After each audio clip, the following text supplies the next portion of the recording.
Tarehe 12 ya mwezi wa 11 mwaka 2025, kesi ya jinai dhidi ya mwenyekiti wa Chama cha Demokrasia na Maendeleo ndugu Tundu Mungwai Antipas Lissu ilikuwa mbele ya majaji watatu, Jaji Ndunguru, Kalema na Kiwonde. Na siku ya leo serikali ilikuwa inatakiwa ilete shahidi wake watatu. Shahidi huyo inaonekana kwamba ni shahidi wa kificho ambaye yuko katika ulinzi.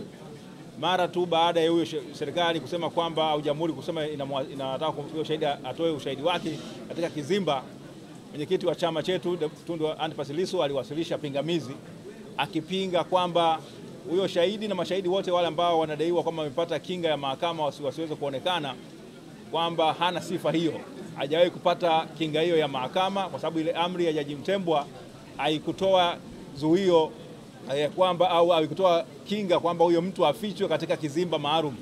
Katika maombi yao serikali ambao waliwasilisha tarehe 14 ya mwezi wa 7 mwaka 2025, wao waliomba kwamba majina yao na utambulisho wao ndio ambao ufichwe, lakini sio kwamba wafichwe katika kizimba maalum ambacho kimejengwa. Na sheria iko wazi, ile kanuni ambazo zimetungwa mwaka huu mwezi wa 7 zinasema kwamba inabidi mtu anayetaka kutoa ushahidi kwa kificho, hicho kizimba chake maalum lazima kiwe sawa, kinamwonyesha kwamba asionekane kwa upande wa watu ambao wako mahakamani, lakini aonekane kwa jaji na au hakimu ambaye anasikiliza kesi. Sasa kizimba ambacho kimejengwa hapo mahakamani, hata majaji hawezi kumuona huyo shahidi. Kwa hiyo ni kwamba inakuwa ni mtu hata una uhakika nini kinaendelea. Msingi mkubwa wa jaji kumuona shahidi au mtu anayetoa ushahidi kwa kificho ni kwamba wao waweze kujua ni nani na waweze kuhakikisha kwamba jeje anavokaa pale mahakamani kuaminika kwake kunakuwa kukoje. Kwa hiyo Lissu ameweza kupitisha mahakama katika sheria mbalimbali na jinsi ambavyo zile kanuni zimekiukwa, na msingi mkubwa wa zile kanuni bado, licha kwamba mtu wa shahidi anakuwa amefichwa, lazima ile haki ya kusikilizwa kwa ukamilifu au usawa mbele ya sheria izingatiwe, na kwamba haki ionekane inafanya inatendeka. Hasa kama shahidi anafichwa, hata jaji amuoni na amjui ni nani, inaweza kuwa hata mashahidi wa kubambikiza au mwingine wa mchongo ambao wanaweza kuingiza katika kivuli kile. Kwa hiyo upande pekee ambao unamfahamu ndio ilikuwa ni hoja ya mwenyekiti. Upande pekee katika kesi ambao unamfahamu shahidi huyo ni upande wa mashtaka. Jaji amfahamu na mshtakiwa hata mfahamu.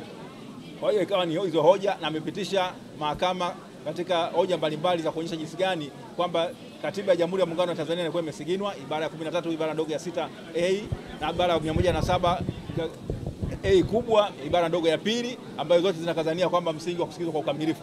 Na akazungumzia vile vile kwamba hata hii sheria basi, hii sheria ambayo inadaiwa kwamba ndio ambayo inatoa haki ya kificho ambayo ilitungwa mwaka 2018, sheria hiyo haijawahi kuchapishwa katika gazeti maalum la serikali. Katika gazeti la serikali likitangaza kwamba sheria inaanza kufanya kazi lini, hatari yake ni nini? Mwenyekiti ameeleza kwamba watu wengi wameguswa sana na hiyo sheria ambayo haijawahi kuchapishwa kwenye gazeti la serikali. Ameonyesha kwamba kuna utafiti umefanyika Maktaba Kuu ya Tanzania, ofisi ya mwanasheria mkuu wa serikali, ofisi ya wakili mkuu wa serikali, ofisi ya mbalimbali za serikali ambazo nyaraka zinatakiwa zipelekwe. Inaonekana kwamba hiyo sheria haijawahi kuchapishwa na hakuna kumbukumbu ya gazeti la kuchapishwa au siku lini kwamba hiyo sheria inaanza kufanya kazi, imeshawahi kuwasilishwa katika hizo taasisi. Ukienda kule Maktaba Kuu utapata, ukienda katika ofisi ya mwanasheria mkuu wa serikali hautapata, ukija hapa Mahakama Kuu ya Tanzania hapa Dar es Salaam hapa hautaipata hiyo sheria, hilo gazeti. Mwisho wa siku ni kwamba hii sheria ambayo imekuwa inatumika kinyume cha sheria inavyoagiza kwamba lazima sheria yenyewe itangaze lini itaanza kufanya kazi, au basi ionekane kwamba kuna sheria nyingine itaitangazia kwamba inatakiwa kufanya kazi na iwe imewasilishwa bungeni. Watafiti wanasheria wamekwenda bungeni, wameangalia kule bungeni kwa zile answers zote zinaonyesha kwamba hakuna siku hata moja katika vile vikao 6 mfululizo ambavyo vya bunge vya mwaka 2018 na 2019 ambayo sheria hiyo imeshawahi kuwasilishwa, na hivyo kufanya nini kuonyesha kwamba serikali imetekeleza matakwa ya sheria ile ya utafsiri wa sheria ambayo inadai kwamba sheria ikichapishwa kupitia gazeti la serikali basi iwasilishwe bungeni. Hicho hakijafanyika. Sasa baada ya haya yote basi mawakili wa serikali wamesema kwamba wao wanahitaji muda mrefu kwa kidogo kufanya utafiti kupita sehemu zote hizo ambazo mwenyekiti amezitaja, ina wao waweze kutoa majibu yanayotosheleza. Sasa kutokana na hivyo basi mahakama imesema kwamba imekubaliana na hoja ya serikali kwamba inahitaji muda wa kuweza kuwapatia muda mrefu kidogo wao kufanya utafiti huo, lakini kikao hiki cha kesi leo ndio siku yake ya mwisho.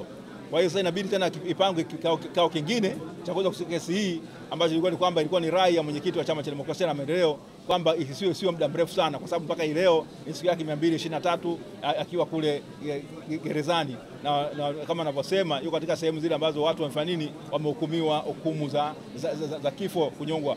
Kwa hiyo sasa ni hali hiyo ambayo imejitokeza.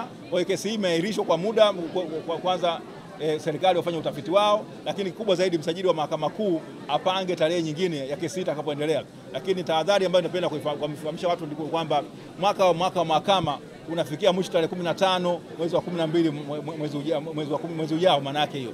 Kwa hiyo basi ilikuwa ni kwamba tungetegemea kwamba itapangwa haraka zaidi katika muda uliobakia, kwamba kesi hii ndani ya mwezi mmoja basi iweze kupangwa na kesi iweze kuendelea, na mwisho wa siku tuweze kujua kama tuna sababu yote ile. Kama pingamizi la mwenyekiti likubalika ni kwamba kesi imekufa, kwa sababu wale mashahidi kama ukataliwa wale ambao hawana uficho, vingine itabidi wawe mashahidi ambao watakuwa nini, hawana uficho, itabidi waonekane mbele ya mahakama. Sasa sijui kama serikali watakuwa tayari kuendelea na kesi ambayo hali yao itakuwa ni tete. Asanteni sana.